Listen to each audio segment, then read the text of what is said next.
ဒီသင်ခန်းစာမှာတို့ဘာတွေပါမလဲဆို business accounting principle တွေအရင်ဆုံးပြောပြမှာပေါ့။အဲ့တော့ accounting သင်ခန်းစာ Excel ကိုသင်တာမဟုတ်ဘူး accounting ကိုသင်တာ။အဲ့လိုဖြစ်တော့ accounting theory တွေကျွန်တော်တို့သိထားရတော့ပဲ။အဲ့တော့ accounting theory တွေသိထားမယ်။ဒီအကြောင်းအရာတွေကျွန်တော်ဒီမှာ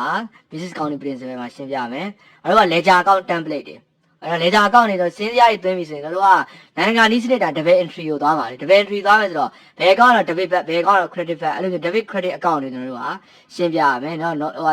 nominal account တွေကျွန်တော်တို့ရှင်းပြပါဘောနော်။အဲ့ဒီ account တွေကိုကျွန်တော်တို့က format ledger account format ကြအောင်ကျွန်တော်တို့ပြင်ဆင်မယ်။ပြီးရင်ကျွန်တော်တို့ဒီက business ရဲ့ transaction တွေပေါ့နော်။ဒီ transaction တွေဒီ event တွေအဖြစ်အပျက်တွေ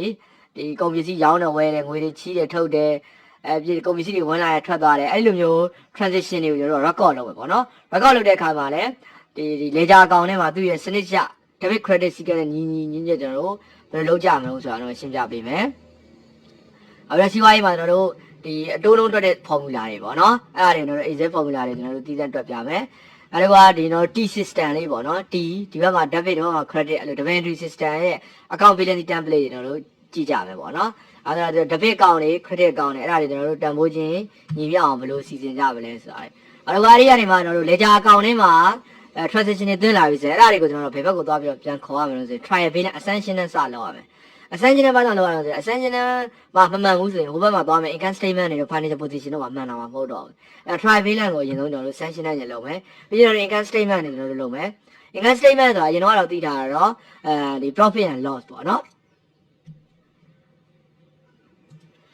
profit and loss အရှုံးမြတ်စင်းရပေါ့နော်အဆုံးမြတ်ဝင်ငွေစင်းရ income statement တွေတော့ကြည့်မယ်နောက်တစ်ခါကျရင်တော့ financial position တွေကျွန်တော်တို့လုပ်မယ်ပေါ့နော် financial position တွေမှာကျွန်တော်တို့ဘာတွေသိရမလဲဆိုတော့ assets တွေassets ဒီ company ဒီ business လုပ်ငန်းရဲ့ assets တွေနောက် liability တွေနောက် capital တွေ assets ဆိုမှာလည်း current assets ဒီ current assets non current assets ဒီ liability မှာလည်း current liability non current liability နောက် capital တွေပေါ့နော်မော်ဒန်1 year တနည်းတဲ့ကြော်ရတွေ non current တွေပေါ့နော်အဲ့ဒါတွေဘယ်လိုကုန်ပြီဘယ်လိုအကောင့်မျိုးစားတွေကဒီ non current asset မျိုးစားတော့ non current liability မျိုးစားအဲ့ဒါတွေပါကျွန်တော်တို့ရှင်းရှင်းလင်းလင်းဖြစ်တော့အောင်ဥပမာတွေသင်ခန်းစာတွေနဲ့ကျွန်တော်တို့တစ်စင်ပြီးတစ်စင်လုပ်မှာပေါ့နော်နောက်တစ်ခုကကျွန်တော်တို့ဒါ income statement နဲ့ financial position ကိုဒါစနစ်ဟောင်းနဲ့လုပ်တာပေါ့နော်စနစ်တစ်လုပ်တဲ့နည်းတွေလည်းကျွန်တော်ရှင်းပြပေးမယ်အဲ့ဒါဆို alternative income statement alternative income statement တော့ဘယ်လိုပုံစံလဲဆိုတော့ဝင်သမျှဟာတွေအားလုံး revenue တွေအားလုံးပေါင်းလိုက်တယ်ထွက်သမျှအရာအားလုံး expense တွေတို့ loss တွေတို့အဲ့ဒီပေါင်းလိုက်တယ်ပြီးတော့တို့ချင်းခြားနာလိုက်တယ်ပို့လိုက်ရဆိုတာမြတ်တယ်ပေါ့ရော့လာရဆိုတာရှုံးတယ်ပေါ့အဲ့လို profit loss ပေါ့နော်အဲ့ဒီ alternative ပုံစံနဲ့ကျွန်တော်ဆက်ပြီးလေ့လာမယ်အဲ့လိုပဲကျွန်တော်တို့ financial position ကိုလည်းနောက်ထပ် alternative style တစ်ခုနဲ့လေ့လာပါပေါ့နော်အဲ့ဒါတွေကဘာလို့ဆိုတော့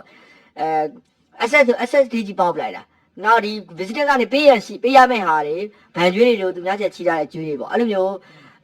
းဒီ creditor တွေတို့တော့ bank loan တွေတို့စားတဲ့ liability တွေ liability သီးသန့်ပေါက်လိုက်တယ်အဲ့ဒီမှာကျတော့ alternative နီးလမ်းမှာကျတော့current နဲ့ non current တွေမခွဲတော့ category မခွဲတော့အားလုံးကိုစုပြီးတော့ရေးလိုက်တယ်ပြီးမှသူတို့ချင်းတစ်ခုကိုခြားနာပလိုက်တယ်ရလာတဲ့တန်ဖိုးက financial position ရဲ့ value တစ်ခုဆိုပြီးတော့အဲ့ဒီနီးစနစ်အတွက်တာကိုလည်းကျွန်တော်ပြပေးမယ် okay အဲ့လိုနည်းတွေကျွန်တော်တို့ကနောက်ဆုံး final statement တွေထွက်လာပြီ final report တွေထွက်လာပြီဒါကိုကျွန်တော်သက်ဆိုင်ရာ stakeholder တွေကျွန်တော်ပြတော့မယ်ဆိုရင်ကဏ္ဍတွေနဲ့တွားပြမယ်ဆိုသူတို့စိတ်ဝင်စားမှာမဟုတ်ဘူး decision making လည်းအလွယ်တကူချပေးနိုင်မှာမဟုတ်ဘူးအဲ့ဒီမှာကျွန်တော်တို့ကသူတို့လွယ်တကူမြင်အောင်အရှုံးမြတ်တွေနောက်ဒီကုမ္ပဏီရဲ့ပိုင်ဆိုင်မှုတွေအဲ့ဒီအားလုံးသိတာဖြစ်သွားတော့ဘာလို့လဲဆိုတော့ graphic ပုံလေးနဲ့ပြအောင်နော်တရားပြန် check ပုံလေးတွေပေါ့နော် graph တွေ check လေးတွေနဲ့ကျွန်တော်တို့ label တွေထိုးပြီးတော့ပြမယ်โอเคနော်ဟိုမှာ liability ကုမ္ပဏီကပေးမဲ့ liability ရဲ့ chat ပုံစံ chat ပုံလေးနောက်ကုမ္ပဏီရဲ့ပိုင်ဆိုင်မှုတွေကိုစူးစီးပြတဲ့ assets ပုံတွေနောက်ကုမ္ပဏီရဲ့ဝင်ငွေတွေအားလုံးကိုလိုတကူရှင်းပြတဲ့ revenue chat တွေနောက်ကုမ္ပဏီရဲ့ကုန်ကျစရိတ်တွေစူးစီးပြတဲ့ expense chat တွေအဲ့လိုမျိုး graph တွေဆွဲရသည်ကျွန်တော်တို့ကနောက်ဆုံးထိကျွန်တော်ရှင်းပြပေးပါโอเคဒီသင်ခန်းစာလေးပြီးသွားရင်ကျွန်တော်အကောင့်ဒီသဘောကိုလည်းတခြားနားလည်သွားမယ်အကောင့်ဒီသင်ခန်းစာတွေကို Excel မှာဘယ်လိုလက်ခံဆောင်ရမလဲဆိုတာလည်းသိသွားမယ်နောက်ဆုံး final report တွေထုတ်တဲ့အထ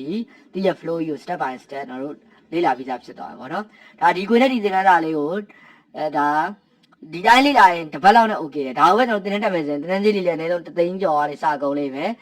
အချိန်ကာလအပြင်2လလောက်ကြာလိမ့်မယ်အခု video training တွေကိုတခြားကြည့်ပြီးလိုက်လုပ်မယ်ဆိုရင်တော့ဒီညံကောင်းနေဆို2ရက်3ရက်နဲ့ကိုပြီးသွားလိမ့်မယ်ပုံမှန်လေးလုပ်မယ်ပုံမှန်စင်တော့9ရက်တစ်ပတ်စင်ဒါဒီသင်ခန်းစာကိုကောင်းကောင်းကြီးနားလည်ပြီးတော့တကယ်ကိုလုပ်ငန်းခွင်မှာအကောင့်ဒီတယောက်အနေနဲ့ဝင်လုပ်လို့ရပါတယ် okay နော်နောက်တစ်ခုကဒီကြောင်းရည်နားလည်လဲဆိုရင်တို့နာမည်ကြီး accounting software တွေဖြစ်တဲ့ SCCI level 1 2တွေပေါ့အဲ့ဒီမှာဒီဝင်ရောက်ဖြည့်ဆို့လို့လည်းရမယ်နော်အဲ accounting တဲ့ SCCI အတွက်လည်းအခြေခံ concept တွေအများကြီးရသွားလိမ့်မယ် okay နော်